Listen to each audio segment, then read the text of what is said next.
Hello user，你膠燈個 user 名係乜嘢咧？名稱太長。名稱太長，師打你好啊！喺現實之中你係從事緊啲咩工作㗎？我而家讀緊大學就冇嘢做，一日就嚟畢業，其實忙到連 part time 都唔得閒揾。OK，咁膠燈對你嚟講，除咗個 forum 之外，仲會唔會代表咗其他啲乜嘢咁樣咧？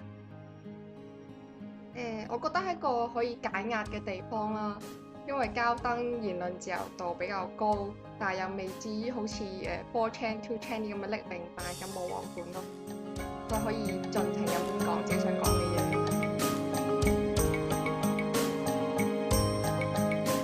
OK，咁點解你會加入咗膠燈廣播劇團嘅咧？因為細個有諗過做配音員，但係即係現實是殘酷的，所以我覺得冇可能。但係見到廣播劇性質相似，所以就有興趣咯。咁喺今次個劇入邊咧，負責做啲咩角色㗎？個角色叫 Devilly Baby， 就好似同某啲天使冇關係嘅，好似係。咁今次呢個劇啊，係膠燈廣播劇第一炮啊！咁你對呢個劇有咩睇法咁咧？對個劇有咩睇法？我好期待，好緊張。我睇完個劇本其實已經好中意咧，所以我好想知出嚟嘅效果會係點咯。咁你希望劇團喺未來入邊可以傳播啲咩信息開去咁咧？比較正面嘅信息啦，因為平時大家日常生活已經即係好多時候工作上、學業上會好大壓力同好多怨氣啦。咁我覺得聽個劇笑下、輕鬆下，咁就會好理想咯。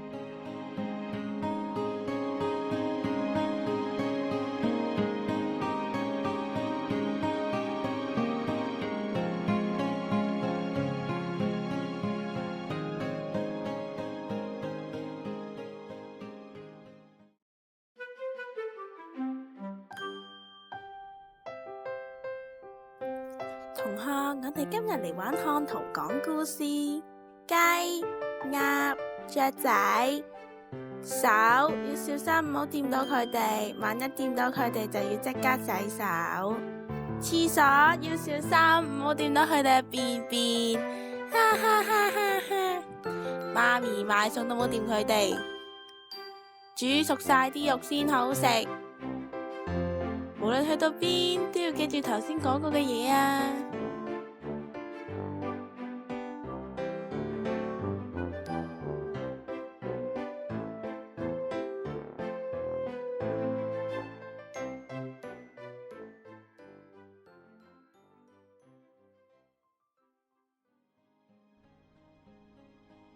咁喺下一個劇，如果俾你揸主意，你係想做一個咩類型嘅故事咁咧？日常生活類喜劇或者好青春嘅校園劇，不過唔要迷失在愛情遊戲嗰種喎。不過唔要迷失在愛情遊戲嗰種喎。不過唔要迷失在愛情遊戲嗰種喎。你識條春咩？咁你會喺呢個劇入邊想做一個咩咁嘅角色咧？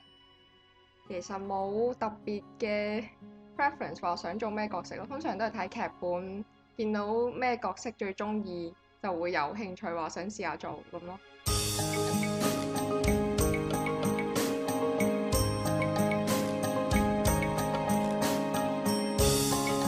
咁喺呢一刻，你有咩説話想同一眾嘅膠燈仔講咧？膠燈冇絲打，我用變聲器嘅。好，唔該曬你。係，拜拜。